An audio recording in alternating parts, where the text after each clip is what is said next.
Aujourd'hui, dans Ce sera moi, nous partons à la rencontre d'Anna qui rêve de devenir éducatrice de chiens guides. Bonjour Anna, tu nous reconnais? C'est Gulli? Eh oui! Bonjour. Tu nous présentes ta famille? Là, c'est mon frère qui s'appelle Jules et il a 7 ans. Et ça, c'est mon papa. Bonjour, bienvenue Gulli. Et elle, c'est qui? Alors, elle s'appelle Jelly, c'est une femelle Beagle Lemon. C'est un animal que j'adore, qui me suit partout. On l'a choisie sur Internet, après on est allé la voir et on a tout de suite su que c'était elle. Alors Lionel, ça faisait longtemps qu'Anna parlait d'avoir un chien? Ouais, elle nous en a parlé pendant plusieurs années et puis on sentait qu'à un moment c'était le bon moment et elle s'en occupe super bien toute seule, on n'a pas besoin d'être derrière. Il y a un échange très très fort et très profond qui se fait avec son chien, avec son animal. Alors Anna, quel métier rêverais-tu de faire plus tard? Je veux devenir éducatrice canine parce que je trouve déjà que j'ai envie d'être avec les chiens, je veux que ce soit mon métier. Elle se projette vraiment, donc nous on l'accompagne complètement là-dedans. Ça lui permet de rencontrer des gens, d'avoir un lien social. De temps en temps, je vais voir un éducateur qui est à côté. C'est un éducateur canin, j'y vais presque tous les 2 jours. Et du coup, Anna a déjà acquis de bonnes notions d'éducation. Allez, tu nous emmènes dans ta chambre, on a hâte de voir ce que tu as appris à Jelly. Assis. Couché. Couché. Ouais, pas mal. Alors là, ça s'appelle le slalom. Jambes. Allez. Donc elle doit traverser mes jambes, comme ça, et je dois pas la guider. Impressionnant, mais alors quel est le secret pour dresser un chien? Pour bien éduquer un chien, le secret c'est la complicité et l'amour. Finalement, Anna, parmi tous les métiers liés à l'éducation canine, quel est celui qui te plairait le plus? Je connais surtout bien les éducateurs chiens guides aveugles. Je trouve ça incroyable ce qu'ils font. C'est des chiens qui guident des personnes aveugles et c'est comme s'ils remplaçaient leurs yeux. Que connais-tu du métier d'éducateur de chiens guides aveugles? Ce que j'avais vu, c'était des parcours de dressage. J'ai tout de suite aimé, j'ai tout de suite flashé, j'adorais. J'ai retenu que ça doit être très très très très dur, que le duo doit être synchronisé. Il faut vraiment tel maître, tel chien, quoi. Ce qui m'étonne le plus dans ce métier, c'est que le chien, il s'arrête net quand il y a un danger. Ça doit être le maître qui doit avoir confiance en son chien. Il y a quelque chose en particulier que tu aimerais savoir au sujet de l'éducation des chiens guides? On voit souvent des Golden Retrievers et des Labradors chiens guides. Et j'aimerais bien savoir s'il n'y a que ces chiens-là qui doivent être chiens guides ou s'il peut en avoir d'autres. Et tu penses que Jelly pourrait être un bon chien guide? Je pense qu'elle pourrait pas, tellement elle est têtue. Pour moi, la mission principale d'un éducateur, c'est de donner un bon chien bien dressé et gentil à un maître malvoyant qui feront un duo parfait. Les chiens, c'est quelque chose qui apporte vraiment un bonheur fou. Et pour les personnes déficientes visuelles, ça leur apporte quoi? Du bonheur, j'espère en tout cas. Le fait qu'elle ait envie d'éduquer des chiens pour aider les personnes handicapées, c'est super. Bon Anna, viens vite nous rejoindre. Jelly a trouvé quelque chose et l'équipe de Gulli a une belle surprise pour toi. Bonjour Anna, c'est Benjamin. Je suis éducateur à l'école de chien guide de Paris. Je t'invite à venir nous voir pour découvrir le métier d'éducateur de chien guide et découvrir notre journée au milieu des chiens et avec des personnes déficientes visuelles. C'est génial! Je suis trop contente de pouvoir découvrir ce métier.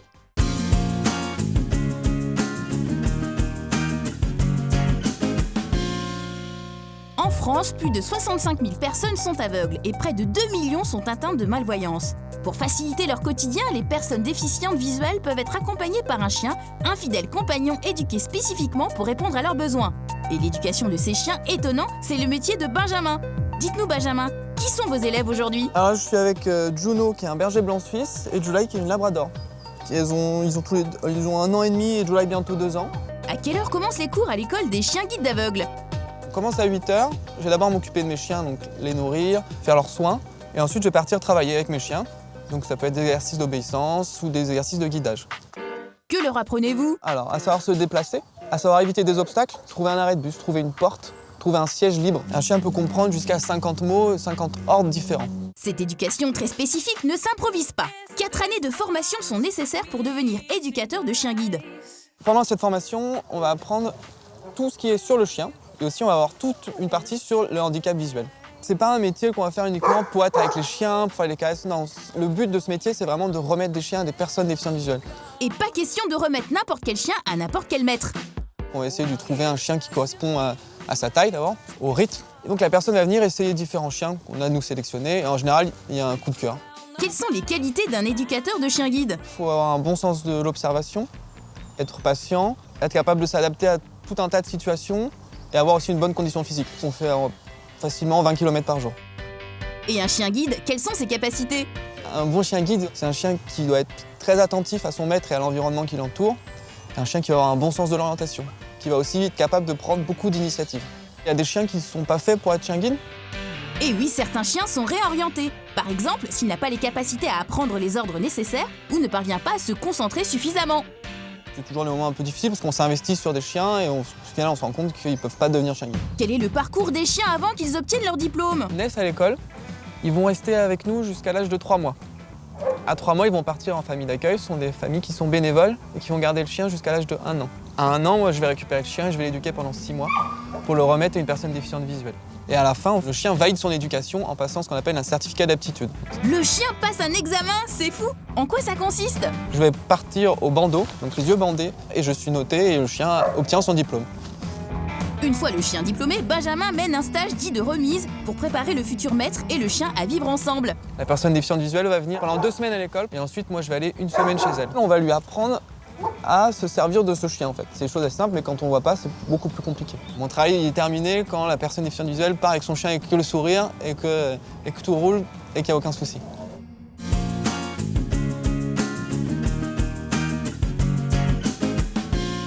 Anna, une grande journée commence pour toi. Tu vas enfin pouvoir découvrir le métier de tes rêves. Et Benjamin t'attend déjà avec Gibus à l'école des chiens guides de Paris. Salut Anna, Salut, moi c'est Benjamin moi c'est Anna. et je te présente Gibus. Oh, il est trop beau. On va te faire un tour de l'école et avant ça, je vais te montrer la maquette de l'école. Ah, Tu peux voir ici. ça, je pense que c'est pour que les malvoyants ils puissent. Exactement, ça s'appelle le braille, c'est l'écriture en braille. Eh ben Anna, je t'invite à visiter l'école. Ok, On est parti. super. Et c'est Gibus qui va te faire la visite. Ok. Je te le donne, on laisse. Alors toujours à gauche. Le chien guide, il marche toujours à gauche. Hop, tu tournes et tu dis au pied et on est parti. Ok. Les chiens guides sont toujours placés à gauche de leur maître pour une raison historique. Les premiers chiens dressés étaient des chiens de chasse et à droite, le chasseur avait son fusil. Aujourd'hui, placer son chien guide à gauche permet au maître, pour la majorité droitier, de tenir aussi une canne dans la main droite si nécessaire. On va commencer par l'enclos des chiots. Oh, ils sont trop mignons. Alors l'éducation, elle commence pratiquement dès la naissance. Quand ils sont tout bébés, dans la maternité, ils ont déjà des CD de bruit d'avion, de marteau-piqueur, pour qu'ils aient peur de rien. Pourquoi il y a un skate là ici? Faut absolument pas qu'ils aient peur des trottinettes, d'être dans le métro, faut qu'ils soient à l'aise partout. Allez Anna, il est temps d'enfiler ta veste d'éducatrice et de commencer à travailler. Ça y est, je suis prête. Et comme tout éducateur, ta journée commence par le soin donné au chien. Allez Gibus, tu peux rentrer. Tac. Allez vas-y rentre. Alors, est-ce que tu connais toutes les races? Berger blanchier, Exactement. c'est de la voilà. C'est ça. Gibus, que t'as vu, et July. C'est vous qui leur avez donné le prénom? Alors le prénom, en fait, c'est quand c'est à l'élevage. Tu sais que pour les chiens, chaque année, ça correspond à une lettre. C'est pour ça que tous les 3, c'est des J. Assis. Assis. Quelle autorité? Et maintenant le brossage. Et ce n'est pas seulement enlever les poils, il y a une autre utilité. Le brossage, c'est important, on le fait presque tous les jours. Ça les habitue en fait à être manipulés. Être habitué au contact physique des humains, c'est primordial pour un chien guide. Car pour la personne non-voyante, pouvoir toucher, être au contact de son chien est le seul moyen de savoir s'il est là. Tu vois, c'est des chiens qui aiment pas du tout les câlins. Hein. Ils aiment pas ça. Pas du tout. Les chiens guides sont d'excellents chiens de compagnie. Mais avant tout, ils sont des chiens de travail. En leur mettant le harnais, c'est un peu comme si on leur mettait leur uniforme. Ils comprennent ainsi que c'est le moment pour eux de travailler. Et en fait, le harnais, ça va être le lien entre la personne et le chien. La journée continue avec une petite leçon de dressage. Donc ça, toute cette piste, je vais la faire tous les jours en fait. On va apprendre au chien que c'est pas seulement son corps, il faut faire attention à la personne qui est à côté de lui. Joël, allez devant ma belle. Allez, on y va.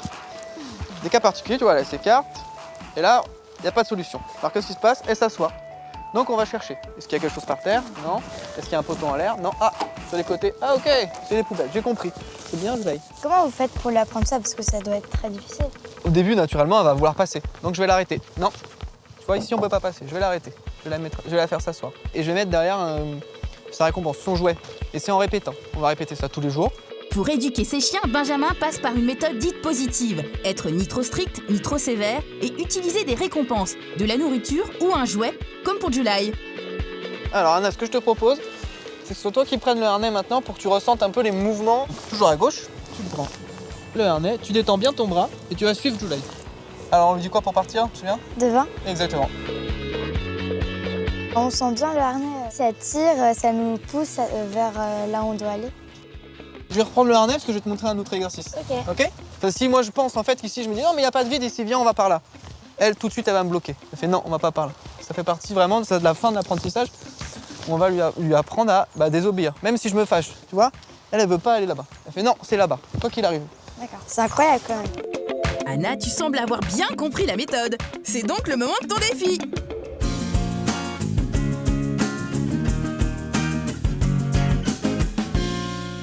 Donc Anna, ton défi, ça va être de faire une séance d'obéissance avec Gibus, mais avec plein de distractions, notamment plein de balles de tennis.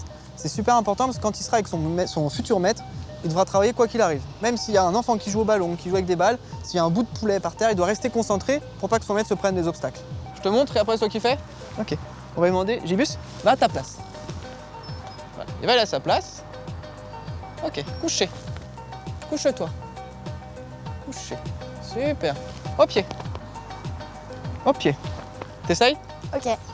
Alors, ce qu'il faut, c'est que tu arrives à lui donner envie d'y aller. Hein. D'accord. Allez, tu veux que tu sois sûr de toi. Tu dis, allez, va à ta place. Gibus, à ta place. Allez, va. Et là, tac. Assis. Ouais, super. Tu demandes de se coucher avec ta main? Couché. Avec la main. Couché. Allez, Gibus, couché. essaye de faire une grosse voix. Gibus, couché. Voilà. Super Anna, première partie du défi réussi. Et maintenant, l'exercice des balles. Faut qu'il passe au-dessus des balles sans les prendre. Ok. Ok? Et donc là, c'est tout l'inverse. Faut essayer, ouais, allez, viens voir. Faut lui donner envie. Faut être plus fort que ses balles. Allez, vas-y. Gibus, au pied. Allez, viens, au pied. Ouais, super. Défi réussi, Anna. Bravo. À la fin d'une séance de travail, l'éducateur accorde toujours un moment de détente à son chien. C'est C'est mignon. encore un gros bébé. Hein. Par contre, pour toi, Anna, la journée n'est pas terminée. À présent, place à la deuxième partie du métier de Benjamin, le suivi des chiens guides qui ont été confiés aux personnes malvoyantes.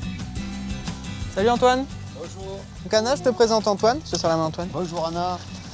Antoine, Tu qui vas est, bien? Très bien et vous? qui est une personne non-voyante et qui est le maître de ICO. Comme tout chien guide, ICO a été remis gratuitement à Antoine et c'est Benjamin qui s'est chargé de son éducation. Alors ça peut être évident au début, Antoine. Je peux te raconter qu'il me cherchait, ICO me cherchait tout le temps partout. Mais au fur et à mesure, ils ont créé leur relation à eux et moi, petit à petit, je me suis effacé pour que cette relation, ça soit à eux maintenant.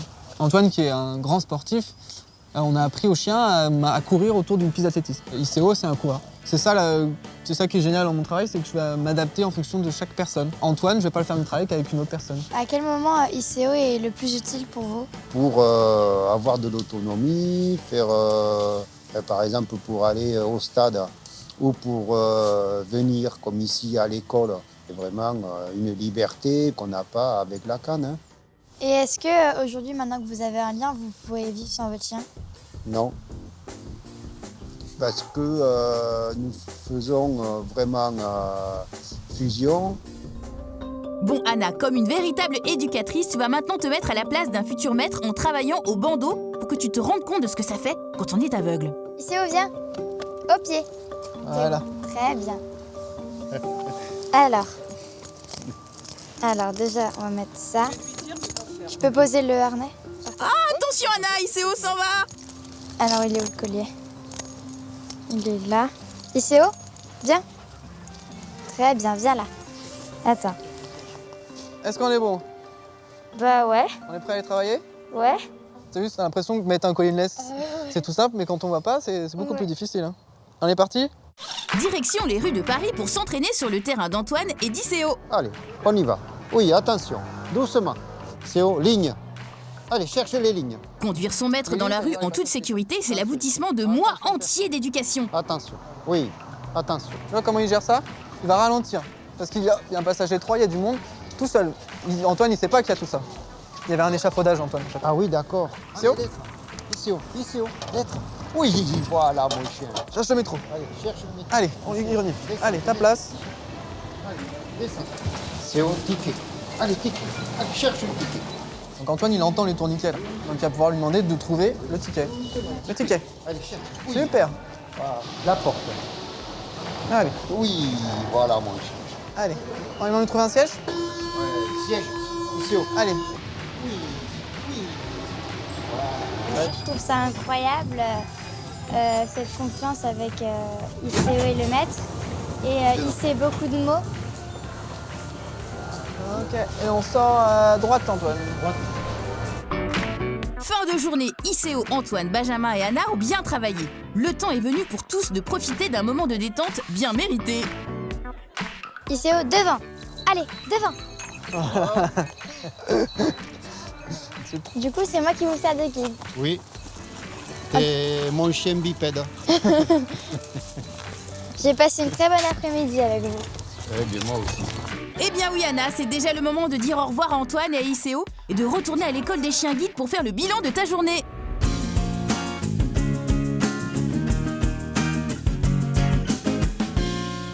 Je me sens un peu fatiguée, mais je suis un peu déçue que la journée se soit terminée. Pour moi, cette journée, elle était incroyable parce que j'ai appris beaucoup de choses. J'ai testé de mettre le harnais et quand je voyais, je trouvais ça très simple et évident pour moi.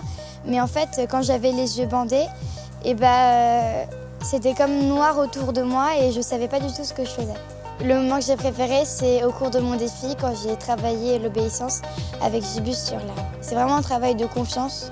Aujourd'hui, j'aimerais beaucoup devenir éducatrice de chiens guides d'aveugles. J'ai pas envie du tout de partir d'ici. Anna, elle a été super, elle a fait preuve de beaucoup d'observation, elle a eu des très bonnes remarques. Elle a posé de très bonnes questions aussi. Elle a été à fond toute la journée, elle a réussi tous ses défis, elle a vraiment été au top. Elle m'a épaté quand elle a mis le bandeau, elle s'est pas posé de questions. Elle a été très à l'aise tout de suite avec les chiens, elle a été très à l'aise tout de suite avec Antoine. Elle est parfaite pour ce métier.